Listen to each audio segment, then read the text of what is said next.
toi, le grand consolateur, que tu soutiens la sœur qui est restée, Seigneur, avec ta famille pour ces moments de douleur, que toi tu les soutiennes, Seigneur. Ce n'est pas facile, Seigneur, mais tu es le seul qui est mieux placé pour pouvoir consoler, Seigneur. Et nous prions pour ton serviteur, frère Charlie, qui est parti, qui était huissier à l'église. Oh Dieu, nous prions que les huissiers sont tes serviteurs, que toi tu les soutiennes là ici. Tu reçois son âme, Seigneur, et que si un lendemain à tes pieds, nous puissions nous retrouver. Au reste, Seigneur, aide-nous à bien compter nos jours pour que nous puissions comprendre que nous n'avons pas beaucoup de temps. Garde-nous en ton nom de Jésus-Christ. Amen. Amen. Que Dieu vous bénisse. Amen. Je disais, ce jour, nous avons eu notre réunion ici. Je ne sais pas pourquoi le Seigneur commence à beaucoup bénir la maison des frères Benoît pour nous retirer de Mohamedia jusqu'ici.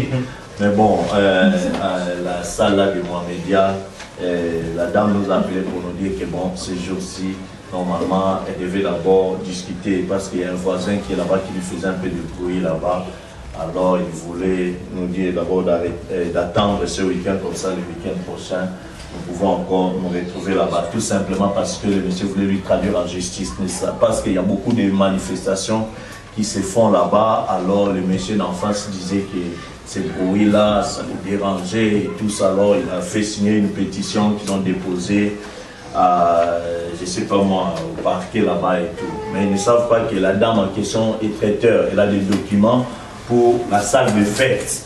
Donc il y a beaucoup de fêtes qui se manifestent là-bas et le monsieur d'en face pensait que la dame faisait seulement du bruit sans que ça soit quelque chose de juridique. Et en ce qui nous concerne pour nos prières, la dame a souhaité, comme on est souvent relié avec lui à un contrat tacite, donc il n'y a pas de documents comme ça, mais juste par confiance avec cette dame, nous utilisons la salle. Alors, elle a souhaité pour mieux nous couvrir dans cela, donc on peut faire comme un petit contrat, que quelqu'un, comme si quelqu'un louait la cave et que les blagues qui viennent ici, ils viennent se retrouver entre les blagues, donc là, ça ne posera aucun problème. Raison pour laquelle elle a souhaité qu'on puisse procéder à ces genres de contrats-là, pour nous couvrir aussi, mais en ce qui concerne les bruits ou quoi que ce soit, ça ne posera pas de problème, d'autant plus que c'est une salle de fête. Donc, elle peut justifier des manifestations qui se font là-bas par les documents qu'elle a. Amen. Amen. Donc, voilà un peu la raison qui a fait que nous puissions nous retrouver ici. Donc, ce qui concerne ces contrats-là, bon, on va voir, moi, ma carte de jeu, c'est en cours de renouvellement. Donc, on va voir quelqu'un qui pourra avoir une carte de jeu valable, celui qui pourra être comme si quelqu'un qui louait la cave là-bas. Vous comprenez? Amen. Et puis, nous allons continuer à avoir nos réunions comme d'habitude. Amen. Amen. Donc, pour aujourd'hui, je disais, mais Seigneur, quel message que je vais apporter à ce peuple? Je ne sais pas qu'est-ce que je peux leur dire, mais toi, tu connais le cœur de tout un chacun. Amen. La Bible dit, le Seigneur sonde le cœur et les reins. Amen.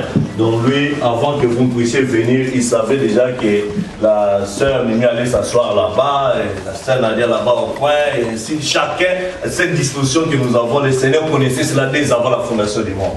Est-ce que vous comprenez? Pour Dieu, il n'y a pas de hasard. Si vous êtes ici, vous avez payé votre transport, peut-être vous avez répondu à une invitation quelconque et tout ça, ce n'était pas un hasard. Les circonstances pouvaient faire en sorte que vous puissiez être ailleurs. Mais si Dieu a permis que vous puissiez être ici, c'est parce que Dieu veut vous parler. Est-ce que vous le croyez? Amen. Dieu veut répondre à un besoin que vous avez. Est-ce que vous le savez? Amen. Si vous venez à la maison de Dieu, sachez que vous ne venez pas voir les pasteurs, vous ne venez pas voir les 4 membres, mais vous venez rencontrer Dieu. Amen. Est-ce que vous comprenez? Pour rencontrer Dieu, il n'y a qu'une seule chose, c'est simple.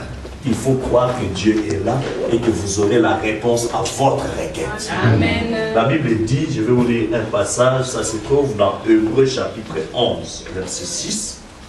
Si vous pouvez lire ça aussi à la maison, vous notez, je vais vous lire ça, comme ça vous allez comprendre ce que dit la Bible. La Bible dit dans l'épître des Paul aux Hébreux, chapitre 11, le verset 6, la Bible dit ceci. Je ne sais pas si vous voulez bien lire ça avec moi, mais moi je peux lire ça pour vous. Le verset 6 dit: Or, sans la foi, il est impossible de lui être agréable, car il faut que celui qui s'approche de Dieu croie que Dieu existe et qu'il est le rémunérateur de ceux qui le cherchent. Amen. Amen. Amen. Donc, si tu n'as pas la foi, tu ne peux pas plaire à Dieu. Dieu ne sera pas content de toi. Il faut que quand tu t'approches à Dieu, tu puisses croire que Dieu existe. Et quand tu sais déjà que Dieu existe, il n'existe pas, il est dans un ciel là, trop lointain là. Non, non, non. Ce Dieu-là qui existe, il est juste à côté de toi. Amen. Parce qu'il a dit, là où 2 ou 3 sont rassemblés en mon nom, je suis au milieu d'eux. Ce n'est pas que je serai, non, c'est au temps présent. Amen. Au temps présent, il est là. Il a dit, les cieux et la terre passeront, mais mes paroles ne passeront pas. Les hommes peuvent mentir. Toute parole d'homme soit reconnue pour mensonge, mais seule la parole de Dieu est tenue pour véridique. Donc la vérité, c'est ce que Dieu dit. Et si Dieu dit que si 2 personnes s'accordent à mon nom, je suis au milieu d'eux, il est effectivement au milieu d'eux. Amen. Croyez-vous que Dieu est au milieu d'eux? Amen. Qui le croit de tout son cœur? Amen. Ah, alors si toi, tu es au milieu, dans la présence de Dieu, tu as un problème. Frère, imagine-toi, Dieu t'accorde l'opportunité de rencontrer Mohamed V quelque part là. Tu vas le laisser passer comme ça. Mais c'est comme si tous tes problèmes au Maroc, tu vas trouver la solution. Vous savez, une fois, il passait dans une ville. Alors, dans cette ville, il a croisé un Marocain. Ce Marocain a dit, pardon, Sa Majesté. Tout ce que je veux, c'est seulement traverser la Méditerranée. Donc, ma vie va s'arranger. C'est tout ce que je peux te demander, cher roi. Il dit, ah bon? Il a donné l'ordre à quelqu'un là-bas, on lui a nommé, je ne sais pas moi si c'est un huissier dans une ambassade, mais dans un consulat en Espagne ou quoi. Et le monsieur, ça a changé. Pourquoi? Parce qu'il a rencontré le roi et il a su lui exprimer sa requête.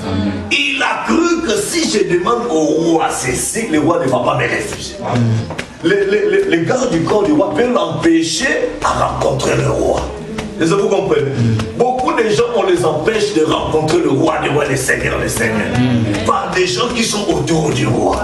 Mais toi, tu dois te faufiler pour rencontrer le roi. Est-ce que vous comprenez? Si tu le rencontres, ta vie a changé. Et il n'est pas loin, il est ici. Amen. Amen. Qui le croit? Amen. Parce que nous voulons sortir Dieu de l'histoire. Qui a des requêtes, qui a des problèmes dans sa vie même. Frère, ce qu'on va faire, c'est plus que la magie. Parce que notre Dieu est plus grand que la magie. Amen. C'est compliqué. La foi, c'est la dimension qui va au-delà de la magie. Je vais vous expliquer. Vous savez, si vous avez Dieu, on va vous traiter de magicien. C'est vrai. Est-ce que vous le savez? Amen, c'est vrai. Si tu crois Dieu d'une manière réelle, sincère, on va te classer, les hommes de ce monde, les hommes ordinaires, on va te classer dans les rangs de magiciens. Mais dis-moi comment? Ça a toujours été comme ça, même depuis les temps des apôtres avant Jésus-Christ. Vous connaissez l'histoire de Daniel? Oui. Daniel était un jeune homme. Il était en Israël. Après, un prophète avait prophétisé que vous, les enfants d'Israël, vous avez commis le péché, on va vous amener à Babylone. Et effectivement, ils étaient déportés jusqu'à Babylone. Il avait 12 ans quand il est parti là-bas. Mais il avait seulement les 10 commandements. Ils avaient la loi. C'est tout ce qu'il faisait. Il avait des brochures de prophètes Jérémie. Il lisait, il priait. Il refusait de se comporter comme les Babyloniens. Il refusait de parler le nom de Dieu des Babyloniens. Il était tout le temps consacré. Il s'est donné 3 jours de prière, matin, midi, soir. Est-ce que vous comprenez? Il priait chaque jour. Alors que beaucoup de jeunes hébreux aussi de son époque et tout ça, s'est livré à des femmes babyloniennes, il faisait comme les autres. Mais lui, Daniel, il s'est réfugié de tout ça. Et il avait avec lui une assemblée de 3 personnes. Est-ce que vous comprenez? Leur assemblée, il y avait les frères Shadrach, Meshach et puis Abednego. Et lui-même, le pasteur Daniel. Ils avaient toujours leur réunion de prière, non pas dans les grandes cathédrales, mais dans les maisons, dans les chambres. Dieu les écoutait. Amen. Amen. Si vous êtes dans la maison et si vous vous réunissez, selon la parole de Dieu, Dieu vous écoutera. Amen. Il ne faut pas dire, ah, Dieu ne peut pas nous écouter. On est dans un salon des frères là, et puis Dieu va... Non, Dieu va vous écouter. Amen. Vous savez, Jean-Marc, Pierre était arrêté, on l'a mis en prison là-bas. Il y avait des gens qui étaient réunis dans la maison des frères qu'on appelait Jean-Marc. Ils étaient en train de prier et Dieu est allé envoyer son ange qui a sorti Pierre de la prison. Pendant que les frères étaient en train de prier, là-bas, la colonne de feu est entrée dans la prison, a tenu Pierre. Pierre pensait qu'il est rêvé. Il est sorti de la prison jusqu'à ce qu'il ne soit pas sorti. Arrivé dehors là-bas, il a vu, oh, mais je ne suis pas à la prison. Bon, laisse-moi. Ah, aujourd'hui c'est notre réunion, jour de réunion de prière. Il va aussi à la réunion de prière. Arrivé à la porte, il se frappe comme ça. Il dit, bon, allez vérifier là-bas. Quand quelqu'un va, il regarde, vous connaissez l'histoire d'Indibou là-bas avec le là, il regarde, il dit, frère, c'est Pierre. Il dit, toi tu es fou. Quoi, Pierre? Non, ce n'est pas Pierre, c'est son ange. Il dit, c'est Pierre. Et quand ils ont ouvert la porte, Pierre est entré. Amen. Donc même si vous vous réunissez à la maison et que vous priez un Dieu sincère, Dieu vous écoutera. Ce n'est pas le cadre qui fait que Dieu descend seulement quand c'est sur telle cathédrale ou bien dans tel temple. Non, non. Dieu est partout, un cœur sincère l'écoute et les prie. Amen. Amen. Est-ce que vous savez que Nathanaël a prié, il était sous un arbre. Jésus-Christ a exaucé sa prière, il l'a vu. Amen. Est-ce que vous comprenez? Amen. Donc que tu sois sous un arbre, dans une maison, et toi, si tu es sincère dans ta prière, Dieu va t'exaucer. Amen. Nous disons Amen à cela. Amen. Amen. Alors, donc nous aussi, c'est un peu dans ce cadre-là que nous voulons évoluer. Alors, je vais un peu oublier ce que j'étais en train de dire, mais nous allons avancer toujours dans le cadre de la foi. Donc, nous allons parler aujourd'hui, n'ayez pas peur. C'est moi, n'ayez pas peur. Amen. Amen. Amen. Ce n'est pas moi Josué, mais c'est moi Jésus. Amen. N'ayez pas peur. Amen. Amen. Donc, c'est ça notre sujet d'aujourd'hui. Donc, concernant la foi, comme je disais, quand vous approchez de Dieu, croyez que Dieu existe et qu'il est le rémunérateur. Il va répondre à votre requête. Il va vous donner ce dont vous avez besoin. Parce que la foi, c'est croire ce que Dieu a dit. Maintenant, vous savez ce qui nous empêche d'obtenir la réponse à nos prières. Parce que nous ne croyons pas dans nos propres prières. Est-ce que vous comprenez? Amen. Donc tu demandes à Dieu quelque chose et toi tu veux rentrer dans la cuisine interne de Dieu de savoir comment Dieu va faire pour répondre à ta requête. Quand toi tu demandes à Dieu, oublie comment Dieu va faire de formule pour répondre à ton besoin. Toi crois seulement que ce qu'il a dit, il va l'accomplir. Quelqu'un peut dire Amen à cela? Amen. Parce que si je demande par exemple frère Proche-Cœur, je m'approche, je dis mon frère Proche-Cœur, donne-moi 1 million de dirhams. Frère, sincèrement, en disant ça, je vais douter d'abord dans ce que je vais lui demander. Parce que je vais dire, et moi et les frères, nous sommes dans les besoins. Et ce montant-là, déjà je ne crois même pas. Est-ce que vous comprenez? Donc ça ne sert pas d'aller me déranger mon temps, d'aller demander au frère 1 million de dirhams, parce que je sais qu'il n'en a même pas. Est-ce que vous comprenez? Mais si je vais solliciter 1 million de dirhams au roi, ça je peux oser. Parce que je dirais que c'est un roi, il a beaucoup d'argent, il a les moyens. Vrai ou faux? Et à Dieu aussi, c'est comme ça que nous devons faire. Quand tu t'approches, il faut déjà croire.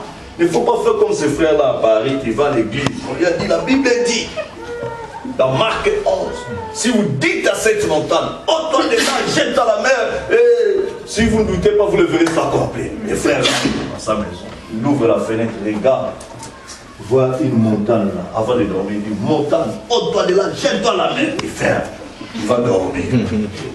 Très tôt le matin, il se réveille, il ouvre la fenêtre, regarde la montagne, il dit, j'étais sûr que tu n'allais pas te dépasser.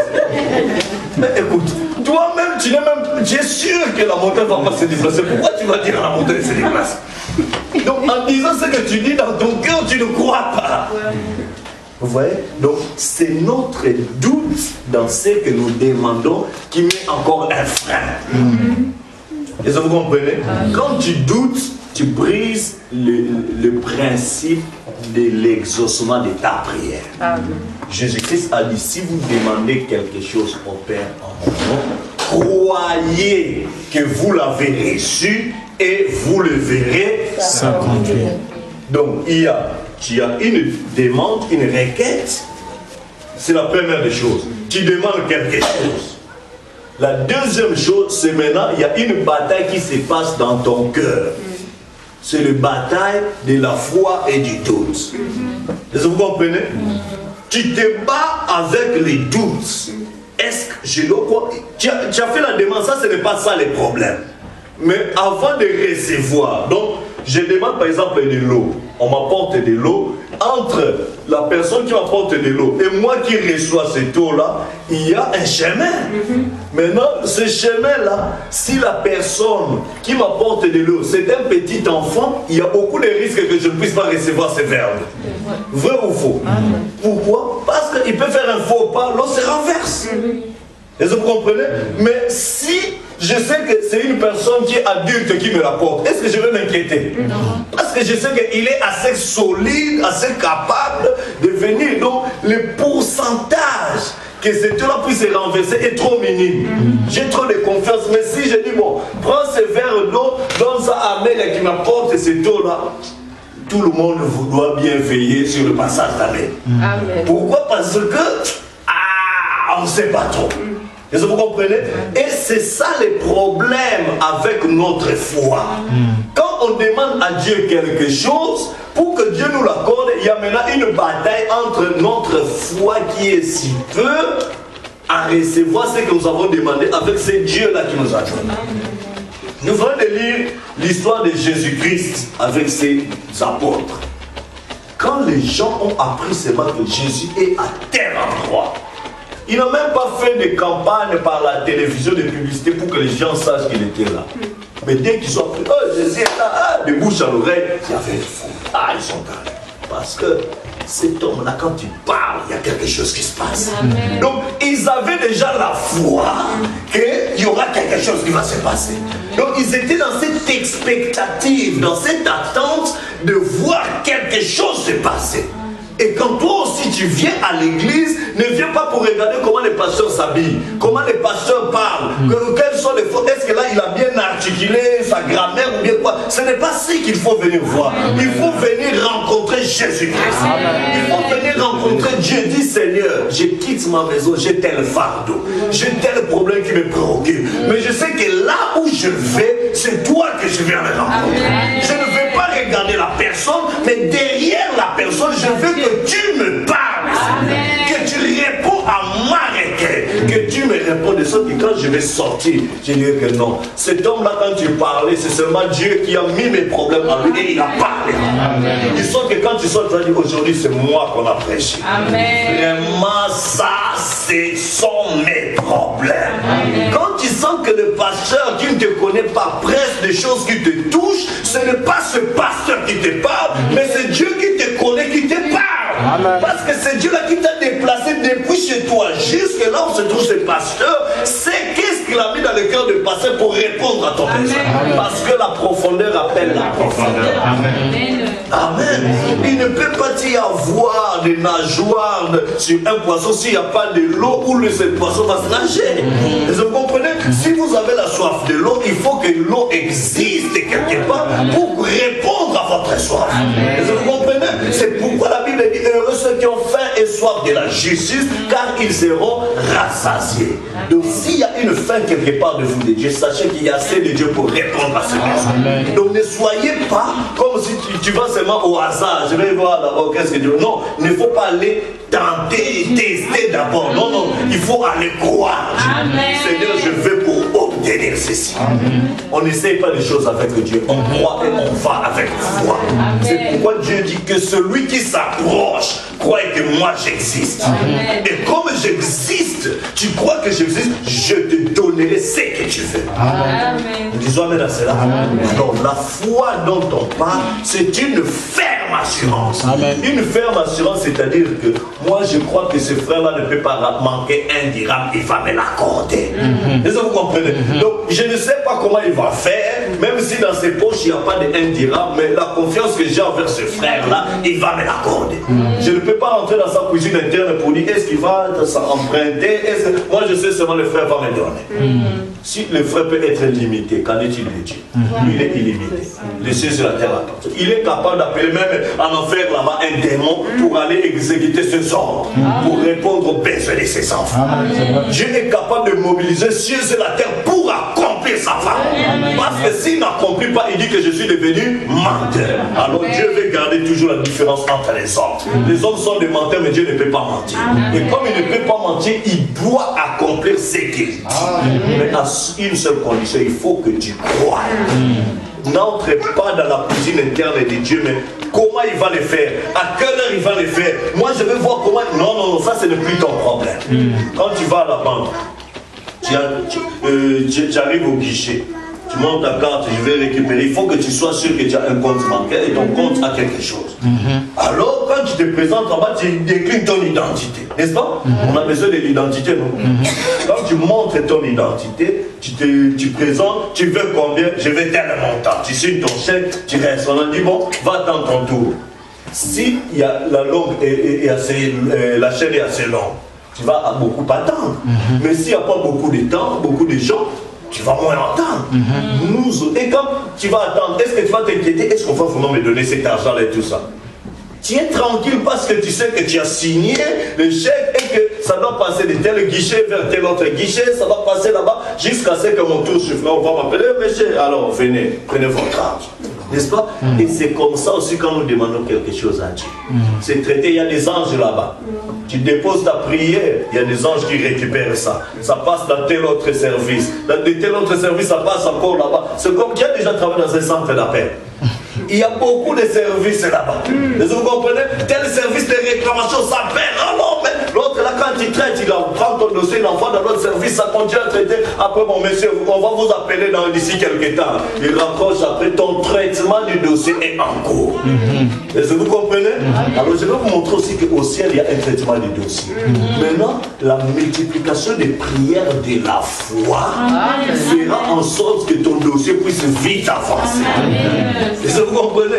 Au ciel, là-bas, il y a un ange qui gère le temps. Il y a un ange qui gère ceci. Mais un fils de Dieu, quand il parle, il donne aux autres, aux anges. Parce que tu as la nature de Dieu. Je dis que j'avais dit, vous êtes des dieux. Vous pouvez donner des ordres à la nature. Quand vous connaissez qui vous êtes. Est-ce que vous comprenez ça? Vous savez, Josué a dit, soleil, arrête-toi. Lune, reste là jusqu'à ce que je finisse ce travail. Mon père m'a donné ce travail de tuer les Philistins. Je dois les achever. Alors si la nuit tombe, j'aurai encore plus de travail demain. Je ne vais pas prendre beaucoup de temps. Je veux en finir maintenant. Il n'a pas gêné pour dire ça. Il n'a pas passé toute une nuit de prière pour lui dire ça. Mais il connaissait qui il était. Il croyait à ce qu'il disait et il donnait aux ordres. Vous savez, quand on dit par exemple, il est 10h GMT. À l'école, on nous a appris ça. C'est quoi ça? Des trucs de fusion horaire là, des histoires de Greenwich et tout ça. Vous comprenez ça? Pourquoi il y a toujours plus 1 et puis moins 1? Plus 1, moins 1. Parce que ce jour-là, Josué a mobilisé le soleil pendant 1 heure. Et c'est resté dans le monde entier. Ils ajoutent toujours plus 1, moins 1, plus 1. Parce qu'il a gardé le soleil suspendu pendant comme ça. Ça, la science n'a jamais expliqué ça. Mais ils ont gardé ça, cela comme ça. Pourquoi? Parce qu'un homme de foi qui était sous le sang des boucs et des taureaux a prié une prière de la foi et la chose est arrivée. Élie, il a prié avec foi, le feu est descendu. Il a prié avec foi, la pluie s'est arrêtée. C'était des hommes de même nature que vous. Ils ont adoré le même Seigneur qui a dit je suis le même hier, aujourd'hui et pour toujours. Mais toi, ils ont eu le même sens que toi, tu as le même sens. Mais avec un plus d'un autre sens. Le 6e sens qu'on appelait la foi. Parce qu'ils croyaient à ce qui était demandé. Alors toi, ne sois pas comme un homme ordinaire qui n'a que 5 sens. Ajoute le 6e sens. Dieu t'a créé le 6e jour. Ajoute ce 6e sens. Demande par la foi. Et tu verras ce que Dieu va faire. Jésus a seulement dit que toi, l'arbre de figuier, plus personne ne mangera de ton fruit. Il est passé. Est-ce que vous avez vu Jésus qui est tourné là-bas vérifier comment le figuier va sécher et tout ça? Ce n'était plus son problème, il avait déjà déclaré. Amen. Je ne sais pas quand en passant là-bas, un ange est venu avec des foudres et il a foudroyé l'arbre. Ça séchait au retour. Pierre regarde, il dit mais Seigneur, regarde l'arbre que tu as maudit à sécher. Il dit ayez foi en Dieu. Si vous dites à cette montagne, ôte-toi de là. Ça c'est la première des choses. Tu as d'abord la foi en Dieu. Vous êtes avec moi? De deux, si vous dites. Donc tu crois d'abord, après tu dis. Amen. Amen. Écoutez la suite des choses. Donc la foi, la confiance en Dieu, que ce Dieu-là, il est le Tout-Puissant, il est capable de répondre à mon besoin, à ma requête, à ma demande. La deuxième des choses, je dis parce que je crois qu'il est là pour l'accomplir. Ça, c'est la deuxième des choses. Et la troisième des choses, de ne pas douter dans le cœur. Vous êtes avec moi? Je sais que j'ai demandé, maintenant dans mon cœur, je ne veux pas mettre des doutes. Je veux rester constant dans la confiance que ce que j'ai demandé à ce Dieu-là, il va me l'accorder. Amen. Amen. Amen. Et la quatrième des choses, c'est alors que je le verrai s'accomplir. Amen. Donc, avant de le voir s'accomplir, il y a tout un chemin de 4 étapes. Dieu qui existe, en qui j'ai confiance. Deuxième chose, moi je déclare ma demande. Troisième chose, je bats contre le doute. Je doute de mes doutes. Amen. Est-ce que vous comprenez? Amen. Je ne crois plus dans mes doutes, mais je doute de mes doutes. Amen. Est-ce que vous comprenez? Amen. Il faut arriver maintenant à douter de vos doutes. Or, le doute c'est quoi? C'est le raisonnement. Le doute c'est quoi? C'est la remise en compte. Est-ce que ce que Dieu a dit c'est vraiment ce qui va s'accomplir? Est-ce que vraiment, moi vraiment Dieu peut m'exaucer? Je vais vous dire autre chose. La foi oublie le péché. Amen, c'est vrai. Amen. Est-ce que vous êtes avec moi? La foi oublie les péchés. Quand je dis la foi oublie les péchés, qu'est-ce que je veux dire? La foi ne regarde pas ton état pécheur. Quand tu demandes à Dieu, oublie ta nature pécheresse. Regarde à la sainteté de Dieu. Donc la foi dit que moi je suis pour moi pauvre. Moi je suis pour moi pécheur. En moi il n'y a rien de bon. Mais celui qui a dit la promesse, il est tellement saint que rien ne peut l'empêcher d'accomplir ce qu'il a dit. Amen. Alors qui va accomplir la chose? C'est toi qui es pécheur ou bien celui qui est saint? Mais quand toi tu demandes, ce n'est pas à toi de fournir beaucoup de choses pour que les choses s'accomplissent. C'est à celui qui a dit d'accomplir ce qu'il a dit. Amen. Mais lui veut voir ta confiance en lui qui puisse être permanente. Amen. Est-ce que vous comprenez? Si ta confiance est permanente envers lui, alors il le fera. Voilà pourquoi vous verrez à l'époque de Jésus, il y avait des prostituées, il y avait des gens de beaucoup de choses qui avaient des mauvaises vies, mais qui obtenaient directement ce qu'ils demandaient. Amen. Parce que eux, en s'approchant de Jésus, ils ne regardaient pas dans leurs conditions là, mais ils avaient confiance que celui-là, il est tellement saint. Amen. Que celui-là, Dieu ne peut pas lui refuser des choses. Que, comme moi je suis dans le besoin, je sais que Dieu fera quelque chose au travers de lui en ma faveur. Amen. Mais maintenant, le mal du diable, comment il détruit notre foi? C'est quand il vient t'amener et dit, mais toi là, hier, tu étais dans la boîte de nuit. Toi, tu as couché avec celui-là. Toi, tu as volé l'argent de celui-là. Toi, et puis tu es dans la maison, tu penses que Dieu va te répondre. Ah, laisse-moi cette histoire-là. C'est comme ça, quand tu vas rester comme ça, tu tombes, ta foi par terre. Ah, vraiment. Mais allons à l'église, ah, ça ne sert pas, moi je suis musulman. Mais on va à l'église, ah, ça ne sert pas, ah, vous laissez aller à l'église. Qui vous a dit qu'à l'église, c'est les saints qui vont là-bas? Dis-moi, as-tu déjà vu quelqu'un qui a bonne santé, frère? Tu as bonne santé, non? On t'amène à l'hôpital. Non, non, non. Pourquoi l'amener à l'hôpital? Il est en bonne santé. Pourquoi tu l'amènes à l'hôpital? C'est celui qui a des malaises, qui a des problèmes, c'est celui-là qui va à l'hôpital. Et ici, la maison de Dieu, c'est l'hôpital. Parce que nous avons un grand médecin. C'est un grand médecin qui est expérimenté. Il y a des cas de traumatologie là-bas. Amen. Il y a des cas mentaux là-bas. Il y a des cas de ceci là-bas. Il y a des cas de tuberculose là-bas, des cas de sida et tout ça. Tous ces démons sont mélangés. Mais là, quand vous venez, lui, il est spécialiste dans des cas impossibles. Il est spécialiste dans des cas où les hommes ne peuvent pas faire quelque chose. Maintenant, il vous demande de lui faire confiance.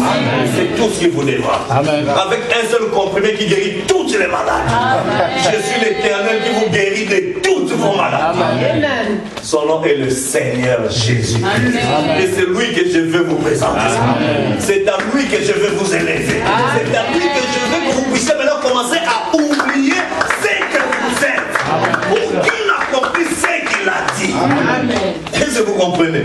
Nous voulons quitter les cas. Ah, moi je suis catholique, moi je suis protestant. Non, Dieu n'a jamais fait des catholiques. Dieu a fait ses fils et ses filles. Et nous devons lui faire confiance que par sa parole, il nous l'accordera. Amen. Amen. On peut décoller? C'est votre petit déjeuner que vous faites.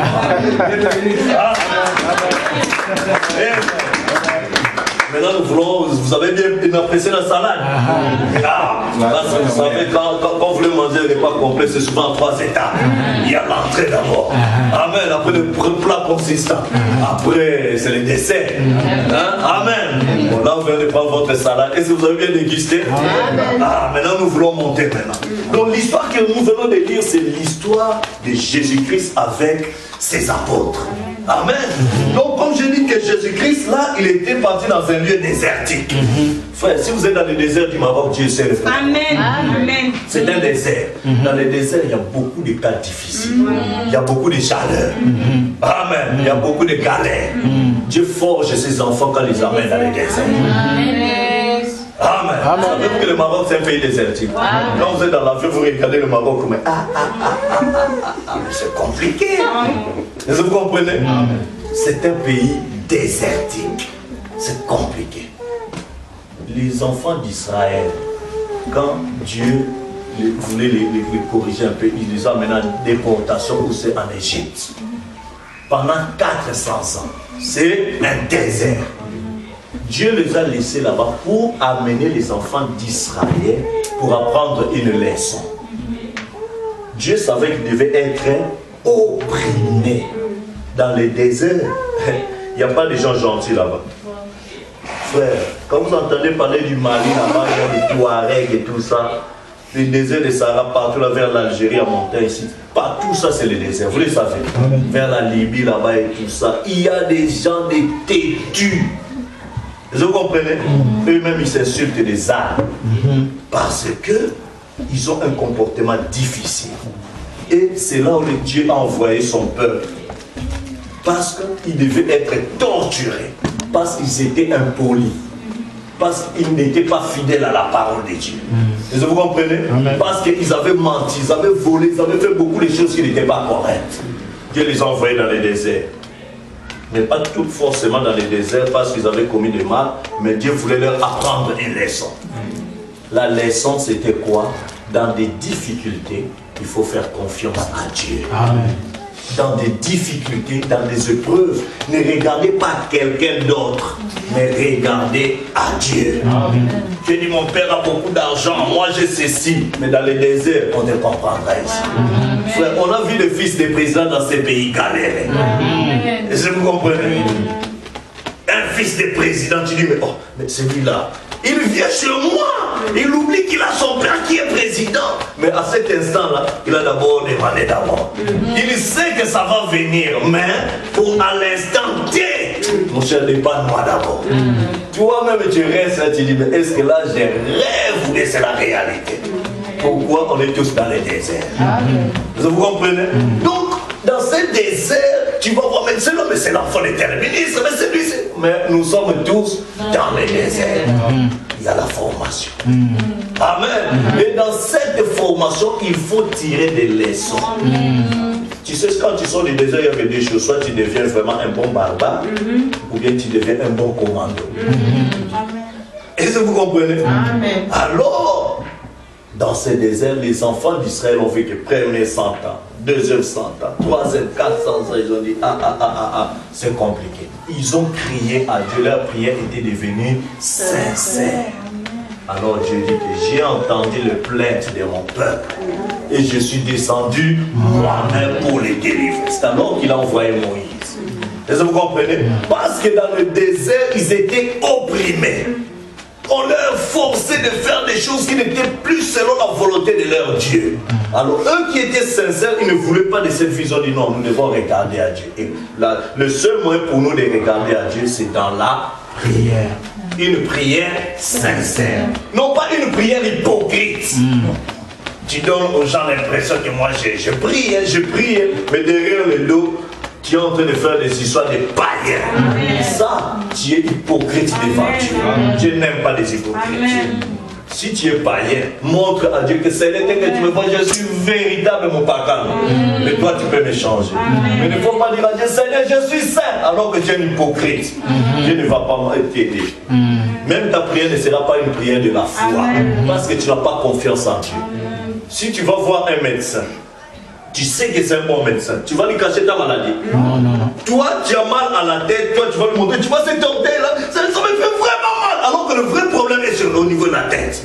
Mais est-ce que tu penses que tu es en train d'aider ces médecins à t'aider? Non. Tu es en train de te détruire toi-même. C'est pourquoi quand nous allons à Dieu, quels que soient nos péchés, n'allons pas tromper Dieu. Il connaît nos pensées. Il dit, Seigneur, je suis pécheur, je suis ceci, je suis cela, mais je sais que toi, tu peux me changer. Quand tu vas comme ça, lui dire comme ça, Dieu comprend que tu as confiance dans ses capacités, qu'il peut faire quelque chose pour toi. Mais quand tu donnes telle impression, alors qu'en réalité c'est telle autre impression pour plaire aux hommes, Dieu ne peut pas t'accueillir. Dieu n'aime pas des hypocrites. Vous comprenez? Alors nous devons être sincères. Si j'ai telle faiblesse, je vais agir avec ma faiblesse. Parce qu'il dit, même si vos péchés sont rouges comme cramoisi, je vous rendrai blanc comme la neige. Amen. Mais si ils sont rouges, toi tu dis que non, je ne suis pas rouge comme là, moi je suis blanc. Alors ça devient compliqué. Vous comprenez? Là, s'ils sont rouges, toi tu dis qu'ils sont blancs, alors ton blanc il va les renverser, ça devient plus rouge, ça devient noir. Vous comprenez? Mais nous devons être sincères devant Dieu. Quand nous nous approchons avec un cœur sincère. Nous disons amen à cela. Alors, maintenant, quand nous nous approchons à Dieu dans la sincérité de notre cœur, c'est alors que Dieu est descendu. Et les enfants d'Israël, quand ils ont crié avec sincérité, dans ce désert, Dieu a envoyé Moïse, qui est allé le délivrer. Nous disons amen à cela. Ça, c'était à l'époque de Moïse.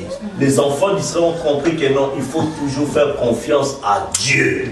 Quand ça ne va pas, il faut se mettre à genoux et prier. Et regardez Jésus. Quand il devait commencer son ministère, après le baptême des gens, où est-ce qu'il est parti? Pourquoi? Vous avez déjà lu pourquoi il est parti dans Jésus? Pour être tenté par le diable. Lui qui était fils de Dieu, voilà, celui-ci est mon fils bien-aimé en qui j'ai mis toute mon affection. C'est ce que Dieu a dit. Mais après, avec beaucoup d'amour, Dieu le prend, on va d'abord faire un petit tour dans le désert. Vous avez déjà lu ça, Matthieu chapitre 4. Matthieu chapitre 4, à partir du premier verset. Donc pour montrer que nous parlons de la foi, n'est-ce pas? Mais il faut comprendre que Dieu va envoyer des tentations, des épreuves, pour que votre foi puisse avoir la vraie valeur. La foi qui n'a pas été testée, n'est pas une foi. C'est vrai. Est-ce que vous comprenez? Matthieu chapitre 4, commençons à partir du premier verset. Nous allons lire tous ensemble. Allons-y, le premier verset seulement. Alors j'ai amené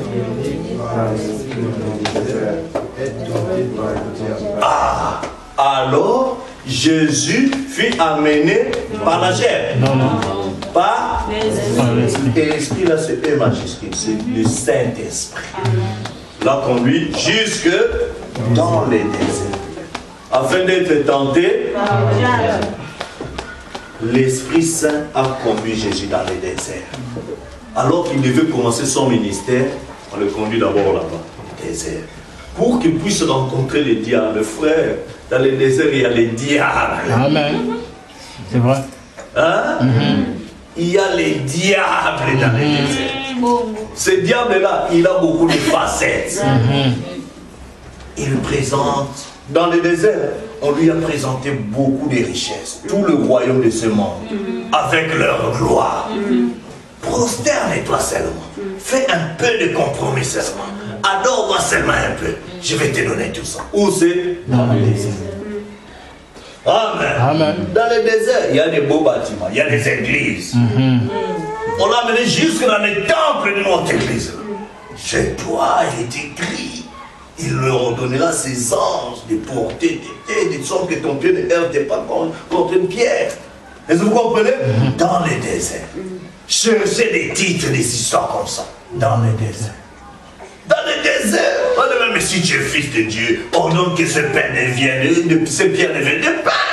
Est-ce que vous comprenez? montre-nous des miracles, fais des numéros et tout ça. Dans les déserts, on lui a proposé beaucoup de choses. C'est-à-dire quoi? Mais tout ce que le diable voulait amener Jésus à faire, c'est d'amener Jésus de faire la volonté du diable et non la volonté de Dieu. Amen. Mais tu as faim. Mais quand même, transforme un peu. Qui allait manger ce pain-là? C'est Jésus ou bien le diable? Mais entre nous, c'était logique que Jésus, fils de Dieu, il a faim. Mais il pouvait transformer quelques pierres en pain. Après, il mange pour calmer la faim. Mais il n'allait pas faire la volonté de Dieu, mais il allait faire la volonté de celui qui lui donnait des ordres. Oh, Jésus dit que je suis venu, Père, non pour faire ma volonté, mais ta volonté. S'il avait changé de pierre en pain, il allait faire la volonté du Père ou la volonté du diable. Alors qu'il avait toute la puissance pour changer de pierre en pain. C'est pas ce qui lui manquait, mais c'est de savoir la volonté de qui je vais faire. Et c'est ça le plus grand problème que nous avons. Quand ça galère, quand on commence à écouter des conseils à gauche, à droite. Frère, dans le désert, il y a beaucoup de conseillers. Amen. Vous venez d'arriver récemment dans le désert. Oh, t'inquiète, tu auras beaucoup de conseils. Tu sais, ça c'est le Maroc. Hein. Il sait pour t'en sortir. Il faut faire ça, il faut faire ça. L'autre là aussi. Et tu viens d'arriver. Oh, ma chère. Tu n'as encore rien vu. Ici, mais pour bien t'en sortir, regarde, il faut faire ça. Regarde, ici, il n'y aura pas tout le temps le western. Ici, il faut déjà te trouver un petit copain, un petit ami. Beaucoup de conseillers. Est-ce que vous comprenez? Amen. Ça, ce sont les conseils qui se passent où c'est dans le Amen. Mais Jésus-Christ voulait nous enseigner une chose. Nous sommes des chrétiens qui sont faibles, n'est-ce pas? Mais Jésus voulait montrer, donner un exemple à ces chrétiens-là qui est faible. Comment ils peuvent vaincre le diable dans n'importe quel terrain. En plein désert, Jésus avait la puissance de calmer la tempête, n'est-ce pas? Jésus avait la puissance de chasser les démons, de transformer les choses et tout ça, n'est-ce pas? Mais devant le diable, Jésus-Christ voulait donner l'exemple aux chrétiens les plus faibles qui puissent exister au monde, pour lui montrer que quand il traverse aussi un désert de la vie, des situations difficiles dans la vie, qu'est-ce qu'il peut faire pour vaincre la tentation du diable dans le désert? Amen. Qu'est-ce qu'il a dit? Il est écrit.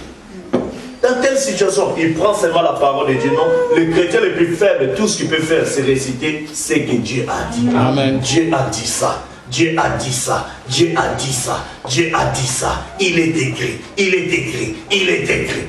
Quand tu fais ça, en récitant ces écritures, tu es en train d'engager Dieu à confirmer ce qui est écrit. Amen. Est-ce que vous comprenez? Amen. Toi qui es un chrétien, dans des difficultés, dans les déserts, dans des situations difficiles, la seule chose que Dieu ne peut pas faire, c'est de mentir. Amen. La seule chose que Dieu ne peut pas faire, c'est d'échouer. Et quand toi tu prends la parole de Dieu dans la prière, nous avons vu les enfants d'Israël, ils étaient dans la prière dans les déserts, c'est pourquoi Dieu envoie les libérateurs. Et toi aussi, si tu veux avoir la délivrance, la libération, mets-toi à genoux dans des moments difficiles. Commence à réciter ce qui est écrit. Commence à rappeler à Dieu des Écritures. Seigneur, je n'ai pas d'enfant, mais dans la Bible, il est écrit, tu as donné l'enfant à Sarah. Mais Seigneur, je suis dans des difficultés, mais dans la Bible, il est écrit, tu es celui qui intervient, tu es le secours qui manque pour moi de la détresse. Dans la Bible, il est écrit, rendez à César ce qui est à César. Je vais avoir la carte de séjour. Je vais payer l'impôt, mais je suis coincé. Mais Seigneur, entre en scène, il est écrit, Dieu sera obligé de descendre. Amen. Parce que tu ne fais que lui rappeler ce qui est écrit. Tu ne fais que lui rappeler ce qui est écrit. Parce que l'objectif du diable, c'est d'oublier d'abord la Bible, faire des choses à la manière des hommes. Et quand tu fais les choses à la manière des hommes, ces mêmes hommes qui te disent, même toi les pasteurs, même toi les frères en Christ, même toi la sœur en Christ, tu commences à faire comme nous. Parce que les païens se reconnaissent dans leur milieu. Et quand toi tu commences à faire comme eux, c'est eux qui vont commencer à te ridiculiser. Et regarde votre frère là. Oh. Des trucs de checker, mais avec votre frère. Oh, mais qu'est-ce que toi tu veux nous dire? Des checker, mais vos pasteurs là. C'est ce qu'ils disent, non? Mais toi qui es censé leur montrer que notre Dieu est capable de briser toutes ces barrières. Si toi tu n'arrives pas à prendre les Écritures pour briser ces barrières, ce sont ces barrières-là qui vont le faire. Non, laisse Dieu faire. Il ne faut pas louer Dieu après avoir volé. Après, ah vraiment, Dieu soit loué, j'ai volé, j'ai beaucoup d'argent, on ne m'a pas arrêté, Dieu soit loué. Non, non, non. Dieu ne n'aime pas les vols. Est-ce que vous comprenez? Il faut louer Dieu parce que tu galérais, Dieu a répondu à ta prière. Il a envoyé quelqu'un venir te donner. Dieu est capable d'envoyer des corbeaux. Est-ce que vous savez que Élie, dans la galère, Dieu lui a envoyé des corbeaux pour lui nourrir, lui apporter la viande le matin et le soir. Dieu est capable de prendre même des âmes, leur donner le langage pour te donner des conseils. Est-ce que vous comprenez? Donc, il ne faut pas céder dans des caprices de la vie. Il faut que la tentation vienne. L'Esprit Saint a conduit Jésus, le Fils de Dieu, dans le désert pour être tenté par le diable. Si Jésus-Christ est notre modèle, Dieu l'a conduit dans le désert pour que le diable puisse le tenter. Si toi tu es fils de Dieu, il ne va pas laisser le diable venir te tenter. C'est logique. Donc, attendons-nous aux épreuves du diable, aux tentations du diable. Et Dieu va voir jusqu'où nous allons placer notre foi en lui. La confiance que tu as dans la parole fera en sorte que tu puisses te confier constamment à cette parole et utiliser la parole pour vaincre le diable. Quand tu n'as plus confiance à la parole de Dieu, tu n'auras plus à recourir à la parole pour combattre le diable. Tu vas recourir à autre chose. C'est pourquoi c'est pendant des épreuves, pendant des tests qu'on reconnaît qui croit et qui ne croit pas. Amen. Nous disons Amen. Donc le désert, c'est là où le Seigneur Jésus-Christ est allé aussi. Mais dans le même désert, le Seigneur a utilisé la parole et il a vaincu les diables. Et nous aussi, vous et moi, nous sommes aussi dans le désert. Je crois que nous sommes des fils et des filles de Dieu. Alors, attendons-nous à ce que dans le désert où nous sommes, nous soyons testés, nous soyons tentés. Est-ce que cela doit nous faire peur? Non. Celui qui est en vous est plus grand que celui qui est dans le monde. Qui est en vous? Jésus-Christ la parole. Si la parole est en vous, alors commencez à réciter la parole.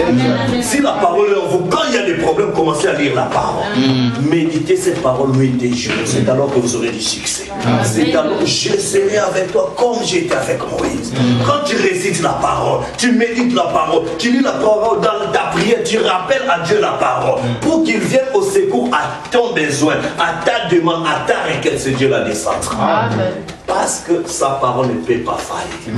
Comment il descendra, je ne sais pas. Quand il descendra, je ne sais pas. Mais il viendra au bon moment. Dieu n'est jamais en retard dans son programme.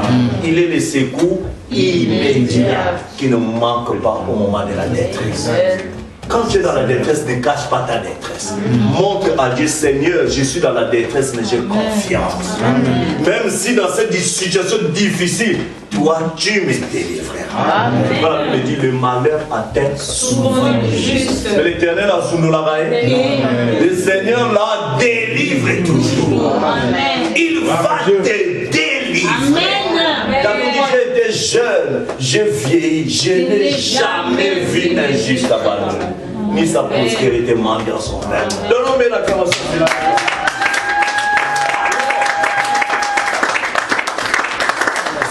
Ça, c'est le début de votre plan consistant. Est-ce que vous comprenez? Donc là, vous comprenez maintenant que les problèmes que nous avons, c'est maintenant de connaître la parole dans la méditation. Pour faire grandir notre foi. Parce que la foi vient de ce qu'on entend. Ce qu'on entend qui vient de la parole de Christ. Si tu entends trop la parole de Dieu, la parole va créer un dépôt en toi. Et ce dépôt-là fera en sorte que moindre difficulté, cette parole va se répondre et réagir. Mais si toi tout ton temps tu le passes devant les karachika, ça c'est des réalités de la vie. Ta foi va grandir dans des histoires de karachika. J'ai fait comme ça, tu n'as pas suivi ces karachika là, c'est ce qui devait ta référence. Et tu commences à agir comme dans les karachika.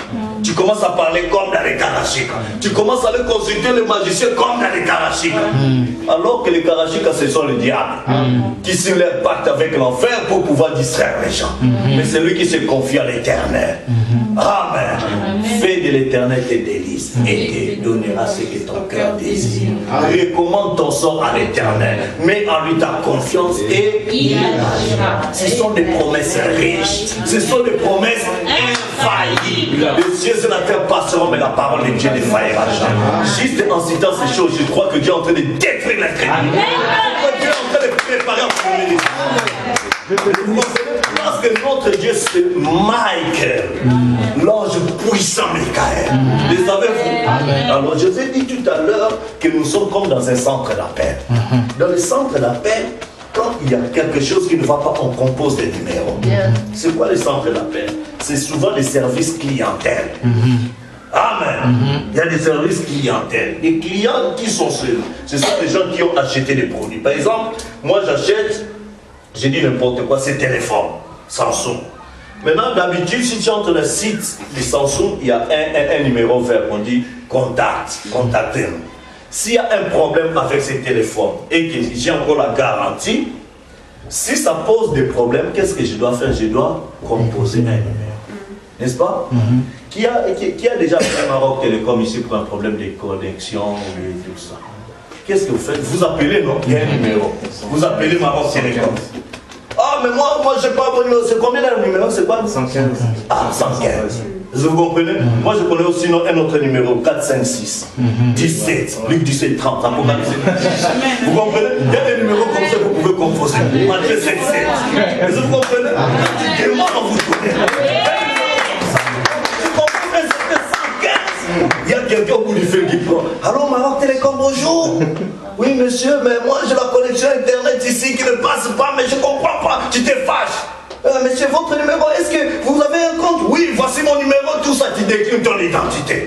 Moi, j'ai signé tel contrat avec vous. Moi, j'ai été baptisé au nom de Jésus-Christ. J'ai réussi ma foi en fait, tout ça. Mais pourquoi ce directeur n'est pas encore exaucé? Vous comprenez? Alors, s'il vous plaît, monsieur, attendez d'abord. On vous met en attente musicale. Vous avez déjà résisté à l'attente musicale? Un canté qui chante dans mon cœur. Moi seulement, le monde était privé de son argent et son nom. Amen. Laissez-les abandonner tes fardeaux à ton sauveur. Si tu crois sans défaillir, il saura te secourir. Abandonne tes fardeaux. C'est une belle musique là. Et merci monsieur de vous avoir patienté. Est-ce que non, c'était quoi votre requête? Oui, mais moi j'ai demandé tel privilège, telle chose. Mais pourquoi ça ne passe toujours? En fait, effectivement, monsieur, votre dossier est en cours de traitement. Il y aura un technicien qui passera. Gloire à Dieu. Amen. Peut-être qu'il y aura une prophétie, peut-être un songe, parce que les Seigneur nous répondent tantôt d'une manière, tantôt d'une autre. Tu pries. Il n'y a pas de solution. Tu pries, tu vois seulement un frère qui vient. Un frère, comment? Tu vois, vraiment, Dieu m'a demandé de te donner cet argent parce que je ne sais pas. Frère, que Dieu te bénisse parce que tu ne sais pas, je ne vais pas dormir cette nuit. Amen. Toute la nuit, tu as prié, tu étais en train de ranger le centre d'appel là-bas. Ils ont donné l'argent dans une poche d'un bien-aimé là-bas et lui, il a été conduit pour venir te donner. C'est quoi ça? Tu es dans le réseau de Dieu. Amen. Il faut maintenant connaître. Je vais vous montrer ces centres d'appel. Vous voulez voir les centres d'appel? Les naturels typifient les spirituels. Vous êtes dans un pays où il y a des centres d'appel. C'est pas comme au Congo, on ne connaît pas cette notion. Vous ne comprenez pas qu'il n'y a pas déjà d'électricité. Il n'y a pas de lumière de Jésus-Christ. Il n'y a pas de réseau informatique développé. Tu demandes, ah mais ça ne vient pas. Oui, il n'y a pas assez de fois parce que leur connexion est trop lente. Ils n'ont pas la connexion ADSL. C'est des bas débit. Donc même pour télécharger un fichier, c'est tout un problème. Mais dans le désert, il y a un rapide réseau, rapide. Télécharger la foi est devenue bien musclée. Parce que tel problème, c'est un commando dans la foi. Amen. Je crois que Dieu fait. Bousculé, je crois. Je décris mon identité. J'écris à telle promesse. J'écris ce que Dieu a dit là-bas. Il ne peut pas me mentir. Alors c'est Dieu là entrera. J'ai mon problème du mariage. Dieu est bloqué là-bas et tout ça. Mais Seigneur, jusqu'à quand tu as dit, pardon, prends ton temps, prends l'argent, tu te maries. Gloire à Dieu. Amen. Il y a un démon qui veut bloquer là-bas. Dieu va les débloquer maintenant. Allons dans Daniel. Amen. Je vous racontais l'histoire de Daniel. Daniel comprenait. Et une fois, Daniel a pris quelques jours de prière. Et quand il a prié, Alors, sa requête qui était bloquée quelque part là, oh, c'est merveilleux, a été débloquée rapidement. Pourquoi? Parce que Daniel était un homme de foi. Amen. Alors, l'intervention de Mike auprès de Daniel. Alors, je vais dire,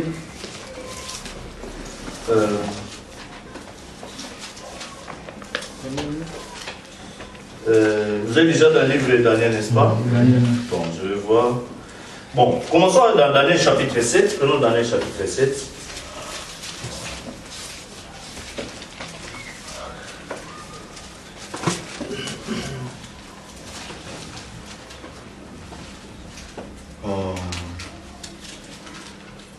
Alors, bon, Daniel 7, si je prends pour gagner du temps, nous allons prendre d'abord Daniel 10.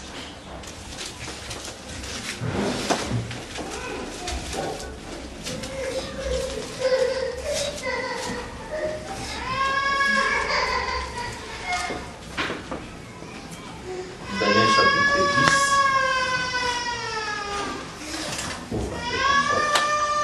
Daniel chapitre 10. Est-ce que nous pouvons commencer à partir du verset 7? Bien, verset 4, vous allez saisir la pensée.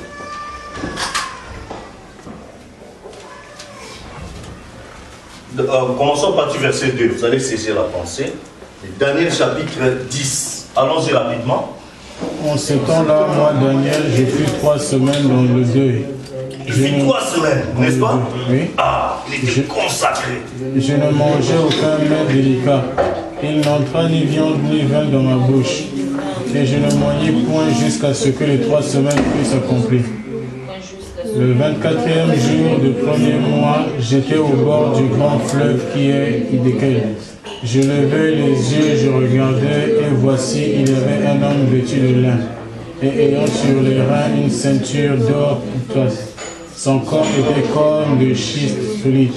Son visage brillait comme l'éclair. Ses yeux étaient comme des flammes de feu. Ses bras et ses pieds ressemblaient à des reins polis. Et sa voix était comme le bruit d'une multitude. Moi, Daniel, je vis seul la vision, et les hommes qui étaient avec moi ne la virent point. Alors, continuons, prenons le verset 12. Continuons. Il me dit, Daniel, ne crains rien, car dès le premier jour où tu as eu à cœur de comprendre et de t'humilier devant ton Dieu, tes paroles ont été entendues, et c'est à cause de tes